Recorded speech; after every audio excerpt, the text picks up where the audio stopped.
Hello বন্ধুরা, welcome to sports safari. আবারও চলে এসেছি নতুন ভিডিও নিয়ে। তো আজকে কথা বলবো ভারত বনাম অস্ট্রেলিয়া যে ক্রিকেটের ওডিআই সিরিজ চলছে সেটা নিয়ে কথা বলবো।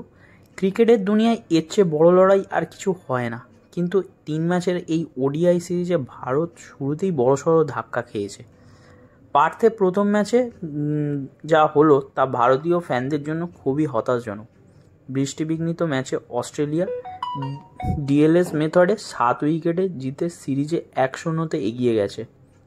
এখন প্রশ্ন হলো, এই হারের রেজাল্ট কি দাঁড়ালো? রেজাল্ট এটাই যে অ্যাডিলেডে অর্থাৎ আগামীকাল 23শে অক্টোবর ভারতের জন্য এটি একটি do or die match. Series বাঁচাতে হলে শুভমান গিলের নেতৃত্বাধীন ভারতকে এই ম্যাচে জিততেই হবে। পয়েন্ট 1, প্রথম ম্যাচে কী ভুল হলো? আসুন প্রথমে সংক্ষেপে দেখে নিই পার্থে কী ভুল হলো। বৃষ্টির জন্য ম্যাচ কমে 26 ওভারে হয়ে যায়, কিন্তু ভারতের টপ অর্ডার সম্পূর্ণ ব্যর্থ। 7 মাস পর ওডিআইতে ফিরে রোহিত শর্মা এবং বিরাট কোহলি দুজনেই দ্রুত আউট হন। ক্যাপ্টেন শুভমান গিলও ভরসা দিতে পারেনি।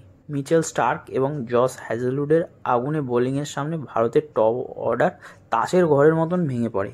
একটা সময় ভারতের স্কোর ছিল 4 উইকেটে 45। কেএল রাহুলের 38, অক্ষর প্যাটেলের 31 কিছুটা লড়াই না করলে ভারতের স্কোর 100 পার হতো কিনা সন্দেহ আছে।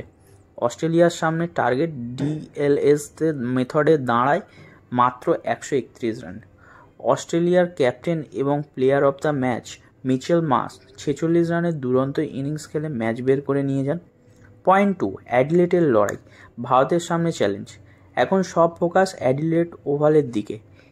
এই মাঠ সাধারণত ব্যাটারদের সাহায্য করে এবং এই মাঠ বিরাট কোহলির অন্যতম প্রিয় মাঠ, তাই ফ্যানেরা তাকিয়ে থাকবেন কিং কোহলির ব্যাটের দিকে। ভারতের জন্য সবচেয়ে বড় চ্যালেঞ্জ হলো টপ অর্ডারকে ফর্মে ফেরা। রোহিত, বিরাট এবং গিল এই তিনজনের মধ্যে অন্তত দুজনকে বড় ইনিংস খেলতে হবে, না হলে অস্ট্রেলিয়ার মাটিতে অস্ট্রেলিয়াকে হারানো প্রায় অসম্ভব। বোলিংয়ে কিছুটা পরিবর্তন দেখা যেতে পারে। প্রথম ম্যাচে ভারতীয় পেসাররা সিরাজ, আর্শদীপ, হর্ষিত রানা সেভাবে প্রভাব ফেলতে পারেনি। অ্যাডিলেডের পিচে কুলদীপ যাদবকে খেলানো হয় কিনা সেটাও দেখার বিষয়। এবার চলে আসবো পয়েন্ট 3, অস্ট্রেলিয়ার আত্মবিশ্বাস। অন্যদিকে অস্ট্রেলিয়া 1-0 এগিয়ে থেকে অনেক বেশি আত্মবিশ্বাসী। তাদের অধিনায়ক মিচেল মার্শ দুরন্ত ফর্মে আছেন। ঘরের মাঠে তারা সবসময়ই ভয়ঙ্কর, বিশেষ করে যখন তাদের পেস অ্যাটাক স্টার্ক, হ্যাজেলউড ছন্দে থাকে।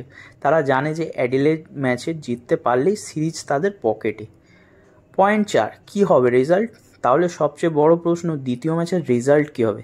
দেখুন, কাজটা অত সহজ নয়। অস্ট্রেলিয়া ফেভারিট হিসেবে শুরু করবে, কিন্তু ভারতীয় দলের কামব্যাক করতে জানে।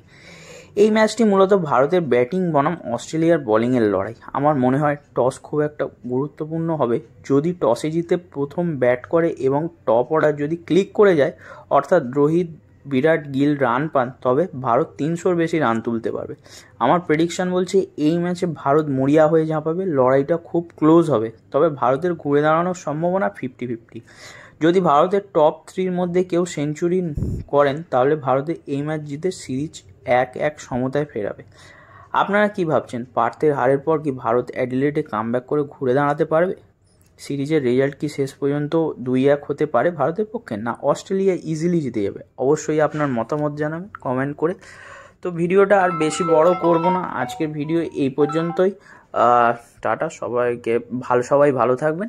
তো ভিডিওটা ভালো লাগলে একটা সাবস্ক্রাইব করবেন আর বন্ধুদের সাথে শেয়ার করতে ভুলবেন না। আজকের মতন এই পর্যন্ত।